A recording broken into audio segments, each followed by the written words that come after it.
사랑하는 은혜와 진리 장로교회 교우 여러분, 어젯밤도 평안하셨습니까? 오늘도 하나님의 말씀인 성경을 가까이 함으로 하나님의 약속을 여러분의 삶에서 실제로 체험하는 은혜가 여러분 가운데 함께 하시기를 주님의 이름으로 축원합니다. 오늘 새벽에 만나 본문은 여호수아 12장입니다. 그 중에 7절부터 24절을 제가 읽어드리겠습니다. 여호수아와 이스라엘 자손이 요단 이편 곧 서쪽 레바논 골짜기에 바알갓에서부터 세일로 올라오는 곳 할락산까지 쳐서 멸한 그 땅의 왕들은 이러하니라. 그 땅을 여호수아가 이스라엘의 지파들에게 구분에 따라 소유로 주었으니 곧 산지와 평지와 아라바와 경사지와 광야와 네겝 곧 헷 족속과 아모리 족속과 가나안 족속과 브리스 족속과 히위 족속과 여부스 족속의 땅이라. 하나는 여리고 왕이요, 하나는 베델 곁에 아이 왕이요, 하나는 예루살렘 왕이요, 하나는 헤브론 왕이요, 하나는 야르뭇 왕이요, 하나는 라기스 왕이요, 하나는 에글론 왕이요, 하나는 게셀 왕이요, 하나는 드빌 왕이요, 하나는 게델 왕이요, 하나는 호르마 왕이요, 하나는 아랏 왕이요, 하나는 림나 왕이요, 하나는 아둘람 왕이요, 하나는 막게다 왕이요, 하나는 베델 왕이요, 하나는 답부아 왕이요, 하나는 헤벨 왕이요, 하나는 아벡 왕이요, 하나는 라사론 왕이요, 하나는 마돈 왕이요, 하나는 하솔 왕이요, 하나는 시므론 무론 왕이요, 하나는 악삽 왕이요, 하나는 다아낙 왕이요, 하나는 무깃도 왕이요, 하나는 게데스 왕이요, 하나는 갈멜의 용르암 왕이요, 하나는 돌의 높은 곳의 돌 왕이요, 하나는 길갈의 고임 왕이요, 하나는 디르사 왕이라. 모두 31 왕이었더라. 어제 새벽에 만나 본문인 여호수아 11장을 다룰 때 여러분께서 눈치채셨는지는 모르겠습니다만 저는 의도적으로 1절부터 15절까지의 내용만 다루고 16절부터 23절까지의 내용은 다루지 않았습니다. 왜냐하면 여호수아 11장 16절부터 23절의 내용은 여호수아 11장보다는 12장과 연결되는 내용이기 때문입니다. 여호수아 11장 16절부터 23절의 내용은 한마디로 표현하면 여호수아가 출애굽 2세대들과 함께 가나안 땅의 모든 지역을 정복했다는 겁니다. 즉 이스라엘의 가나안 정복에 대한 총평이 11장 16절부터 23절의 내용이라고 볼 수 있습니다. 여기서 우리가 주목해야 할 부분은 18절에 나오는 여호수아가 그 모든 왕들과 싸운 지가 오랫동안이라는 표현입니다. 학자들의 주장에 의하면 이 가나안 정복 전쟁은 거의 7년 동안 진행됐다고 합니다. 그런데 성경은 그 7년의 전쟁 기간을 묘사하면서 오랫동안이라는 단어를 사용합니다. 이 말을 원어 그대로 번역하면 많은 날들이라는 뜻인데 학자들은 이 표현은 정복전쟁을 치른 하루하루를 강조하려는 의도가 담긴 표현이라고 설명합니다. 다시 말하면 이 18절이 강조하려는 메시지는 결국 여호수아가 하나님의 명령에 의해서 가나안 모든 왕들과 싸워 그 땅을 정복할 때까지는 꽤 오랜 시간이 걸렸고 그 기간 동안 여호수아와 출애굽 2세대들은 매일매일을 전투태세로 살았다는 것을 이야기하고 싶었다는 것입니다. 하나님이 가나안 땅을 주시기로 약속하셨으면 단번에 쉽게 그리고 가능한 한 빨리 주시면 얼마나 좋겠습니까? 그런데 하나님은 그렇게 하지 않으시고 하루하루 여호수아와 출애굽 2세대들이 전투를 치르고 승리를 거둠으로써 그 약속을 차곡차곡 성취해가게 하셨습니다. 하나님은 얼마든지 단번에 그리고 쉽게 하나님의 약속대로 가나안 땅을 이스라엘 백성들에게 주실 수 있었습니다. 그러나 대부분의 경우 하나님은 그렇게 일하시지 않으시고 인간이 수고하고 노력함으로 오랜 시간이 걸린 후에야 그 약속을 성취하시는 경우를 보게 됩니다. 우리 생각에는 하나님이 좀 빨리빨리 응답해 주시면 좋겠는데 하나님은 우리의 생각과는 다르게 우리의 기대와는 다른 방법으로 일하신다는 사실을 오늘 본문은 우리에게 보여주고 있는 것입니다.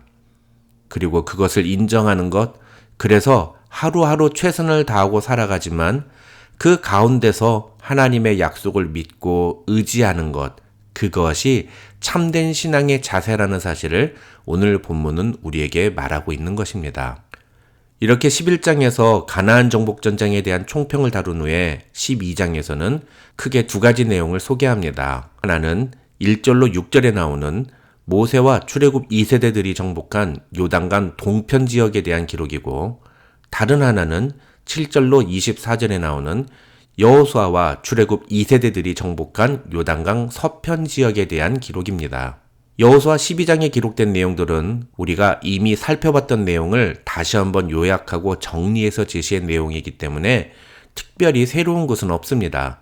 다만 특별한 점이 있다면 출애굽 2세대들이 모세와 여호수아의 지도 아래 점령한 땅의 경계가 어디까지인지, 그리고 그 지역 안에 거주하고 있었던 모세와 여호수아가 죽인 가나안 왕들의 이름이 기록되어 있다는 것뿐입니다.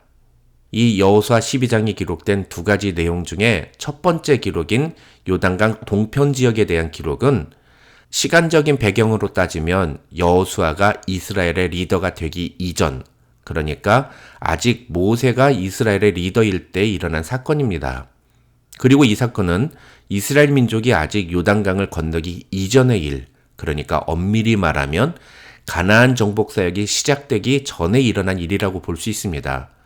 그런데 여호수아서의 저자는 11장에서 가나안 정복 사건에 대한 총평을 언급한 후에 12장에서 요단강을 건너기 전에 출애굽 2세대들이 모세와 함께 정복했던 족속들에 대한 이야기를 가나안 정복의 기록 안에 포함시킵니다. 학자들은 여호수아서의 저자가 이 내용을 여기에 포함시킨 이유를 모세가 모압 평야에서 아모리 족속의 왕들을 무찌르고 그들이 차지하고 있던 땅을 루벤과 갓 그리고 므낫세 반지파에게 나눠준 사건도 가나안 정복 전쟁의 일환으로 제시하고 있다고 설명합니다. 이러한 여호수아서 저자의 의도를 통해서 우리는 두 가지 정도 중요한 메시지를 생각해 볼 수 있습니다. 첫째, 사실 요단강 동편 지역의 땅은 본래 하나님께서 이스라엘에게 주기로 약속한 땅은 아니었습니다. 하나님께서 이스라엘 민족에게 약속하셨던 땅은 요단강 서편 지역의 땅이었습니다. 그렇기 때문에 모세는 이 요단 동편 모압 지역을 통과할 때 그곳을 지배하고 있던 미디안 족속들에게 그 땅을 통과할 수 있게 해달라고 양해를 구했습니다. 하지만 헤스본왕 시온과 바산왕 옥은 그런 모세의 제안을 거절하며 군사를 이끌고 나와 모세의 군대에 맞서다가 결국 이스라엘 군에게 전멸당했고, 그들이 지배하던 땅은 갓과 르우벤 그리고 므낫세 반지파에게 넘어갔습니다.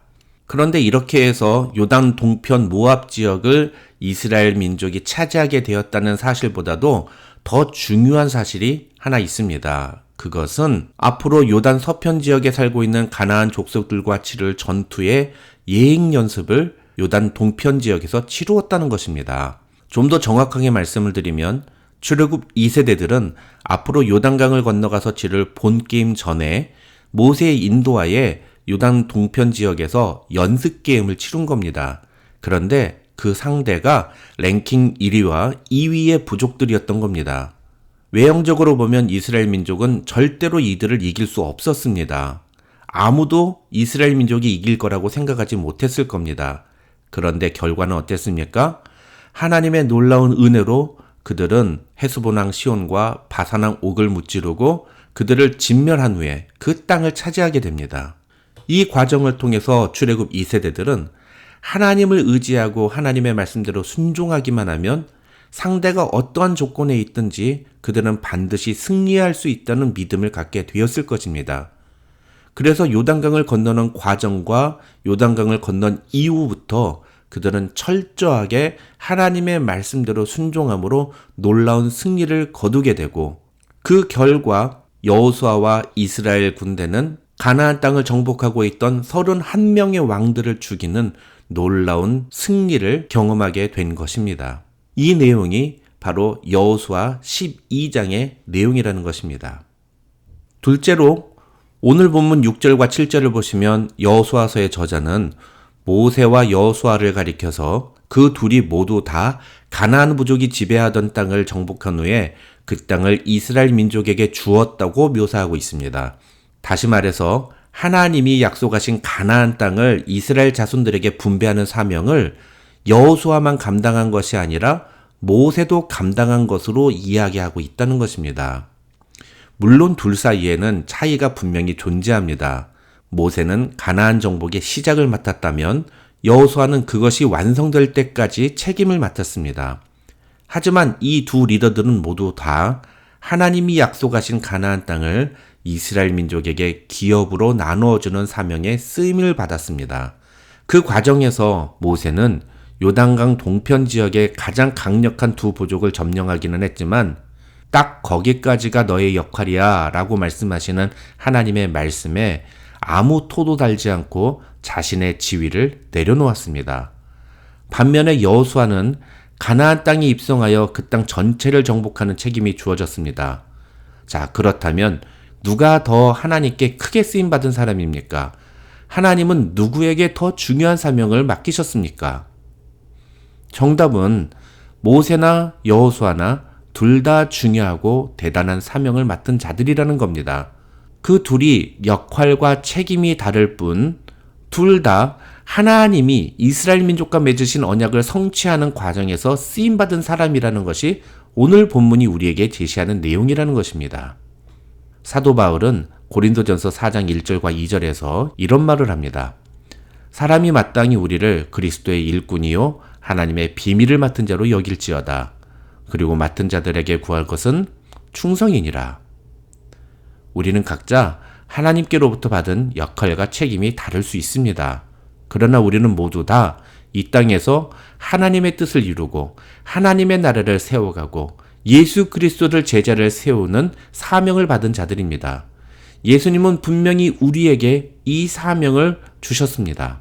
우리가 교회 공동체 안에 속해 있는 한 그 누구도 이 사명에서 제외될 사람은 없습니다. 그래서 우리는 오늘 본문에 나오는 모세와 여호수아처럼 우리도 각자 위치에서 이 사명을 성취하기 위해 최선을 다해야 합니다.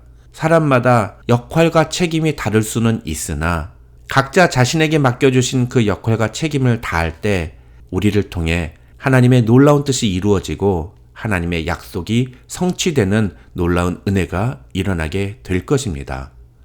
사랑하는 은혜와 진리 장로교회 성도 여러분, 저와 여러분 모두 오늘 하루 하나님이 맡겨주신 사명을 성취하는 일에 최선을 다하며 나에게 주어진 임무와 책임에 충성을 다하는 주님의 귀한 일꾼들이 되시기를 주님의 이름으로 축원합니다.